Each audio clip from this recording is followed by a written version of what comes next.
नेहा जी हमारे साथ हैं, बात करेंगे उनसे। जी देखिए, मसला ये है कि फीमेल्स को पीरियड्स होते हैं और माल न्यूट्रिशन इंडिया में फीमेल्स को बहुत है।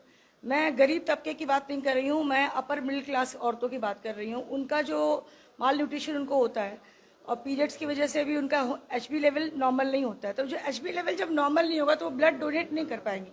तो मेरी सारी फीमेल से रिक्वेस्ट है, आफ्टर 40s अपने लिए 2 रोटी एक्स्ट्रा बनाएं, अपने लिए खाएं, क्योंकि आपको रोटी सब्जी परोसने वाला कोई नहीं है। आप अपने हेल्थ को नहीं अगर कवर करेंगे, आप देखिए फीमेल डोनर, अगर आप किसी भी कैंप में जाएंगे तो अगर 100 मेल डोनर मिलेंगे, हार्डली 2 या 3 फीमेल डोनर मिलेंगी, क्योंकि पहले से कॉम्प्लिकेशन है। पीरियड्स होना, पीरियड्स के पहले प्री पेन होना, पोस्ट पेन होना, और माल न्यूट्रिशन बहुत ज्यादा औरतों में है, कुपोषित है औरतें।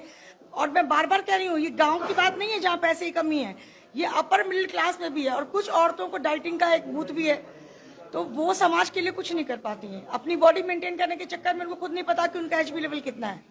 तो लोगों से ये रिक्वेस्ट है, फीमेल से स्पेशली, कि ऐसे कॉज के लिए वो आगे आएं और समाज में अपना योगदान दें। समाज में अपना योगदान दें।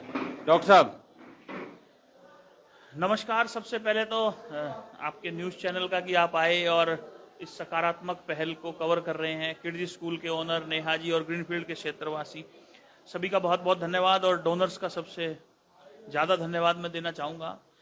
मेरा हमेशा से सौरभ जी ये कहना है कि 3 दान सबसे महान है। जीते जी आप रक्तदान करें, मरने के बाद अंगदान, देहदान, और अगर आप लड़की के पिता हैं तो कन्यादान।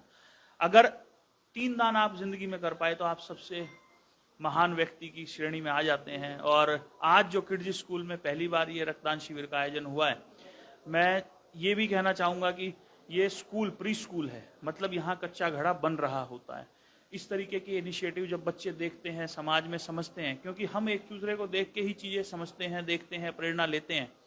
यहाँ जो बच्चे सीख भी रहे हैं, आप और हम सीखे हैं। शायद आप इतनी अच्छी पत्रकारिता करते हैं जब आप कहते हैं कि नमस्कार, मैं सौरभ भारद्वाज और आज हम किड्स स्कूल में हैं, तो ये आपने सीखा है और हमने आपसे सीखा है। तो ये जो रक्तदान जब कर रहे हैं तो निश्चित तौर पर बच्चे जो नहीं कर पा रहे हैं वो अपने माँ बाप से सवाल तो पूछेंगे कि आज आप स्कूल में संडे को क्यों जा रहे हैं। जब उनको रक्तदान का महत्व पता लगेगा। इस तरीके के आयोजन अगर लगातार होते हैं तो वो शहर में एक सकारात्मक ऊर्जा का संचार भी करते हैं। और मेरा तो इनके जो ओनर हैं अतुल जी, उनके लिए भी कहना है कि आप इस तरीके के आयोजन लगातार करते रहिए।